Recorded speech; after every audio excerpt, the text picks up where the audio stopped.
Olá! Vamos dar início a mais uma videoaula, teste de hipóteses, parte 2. Vamos relembrar a aula passada, em que o nosso objetivo era determinar a probabilidade de observar uma média da amostra igual ou superior a 148, quando a média da população é realmente 142. É o exemplo do LDL dos idosos. Também lembramos que, ao utilizar a fórmula da distribuição normal padrão, chegamos a um valor de Z maior que 2,21, o que corresponde a uma probabilidade de 0,013 ou ainda, se você preferir, 1,3%. Então, temos a nossa figura com a distribuição normal, média 142 e média amostral 148. E ainda lembramos a ideia básica do Fisher, que, de maneira geral, um valor muito pequeno de P pode indicar que H0 não é verdadeira. Mas a questão é, qual seria esse valor pequeno de P?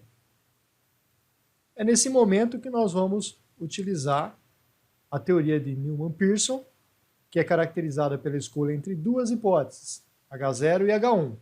A hipótese H0 é a hipótese nula, que não houve mudança na média, e a hipótese experimental H1 é que houve a mudança.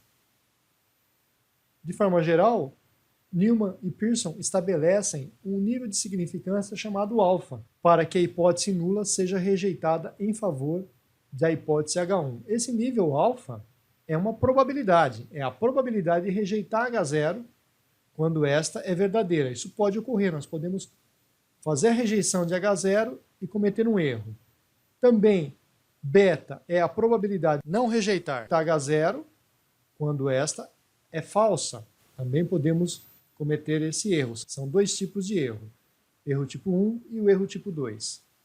Todos os cálculos são feitos tomando H0 como verdadeiro inicialmente. Então, Newman e Pearson vão estabelecer nível de significância alfa de 5% ou 1%, esses são valores arbitrários, como nós vamos discutir em sala de aula, e a partir desses valores, ou desse valor, encontra-se uma região numérica chamada de região de rejeição de H0, em que se verifica se a estatística do teste, baseada nos valores amostrais, está inserida nessa região. Em caso afirmativo, rejeita-se H0 em prol de H1. Caso contrário, não se rejeita H0. Mas para ficar fácil essa metodologia do Newman-Pearson, nós vamos utilizar novamente o nosso exemplo do LDL em idosos, cuja média amostral é 148. Temos H0 média igual a 142 e H1 média maior que 142. É essa a nossa hipótese, né, que houve um aumento do LDL médio dos idosos. O alfa estabelecido é 5%, ou 0,05, e temos também já obtido o valor de Z maior ou igual a 2,22, que apresenta a probabilidade, ou área, 0,013. Muito bem. Então, nós precisamos, para poder tomar uma decisão, descobrir um valor associado a 5%, que seria essa região de rejeição. Ao encontrar esse valor associado a essa probabilidade, nós vamos verificar se o valor da estatística, qual é o valor da estatística nesse caso? Z igual a 2,21. Esse é o valor da estatística. Estatística do teste. Então, se o valor da estatística estiver inserida nessa região de rejeição de H0, então nós rejeitamos H0 em prol de H1. Caso contrário, não. Então, como é que nós vamos fazer isso? Muito bem. Então, temos a nossa distribuição normal padronizada, cuja média é 0. 2,21 seria o valor de Z que nós obtivemos. Nós precisamos encontrar a região de rejeição. Como faremos isso? Vamos recorrer à tabela da distribuição normal padronizada. Observe, esse valor é o valor 0,45, 45%. E é esse mesmo valor que nós devemos buscar na tabela, o valor de Z, para demarcar a região de rejeição. E por que esse valor? Porque, observe, 1,65, o valor de Z, demarca duas áreas. Quais seriam elas? Essa área seria 0,45 e, obviamente, a área complementar seria os 5%, que nada mais é do que a região de rejeição de H0. Então, o 1,65 é o ponto a partir do qual qualquer valor de estatística que possamos ter nos nossos testes estejam contida nesse intervalo, a partir de 1,65, nós poderíamos rejeitar H0, como é o caso. Então, o nosso valor de 2,21 está dentro da região de rejeição, portanto, podemos rejeitar H0 e afirmar que a média da população é maior que 142. Mas nós vamos fazer uma coisa que é mais fácil ainda, sem precisar recorrer à tabela. Vamos lá. Então, observe que, na verdade, observe a figura. O que nós precisamos realmente é descobrir qual é essa área, qual é essa probabilidade. Mas nós já temos isso, nós fizemos esse cálculo.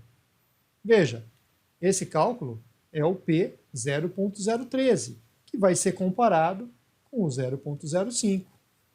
Muito bem. Portanto, a nossa regra de decisão é, se P for menor ou igual a 0,5, que é o que nós estamos adotando, nós podemos realmente rejeitar H0, que é o que nós vamos fazer, porque o nosso P é menor que 0,013. Podemos, por esse novo slide, observar a média amostral 148, ela vem de uma outra população com média maior que 142.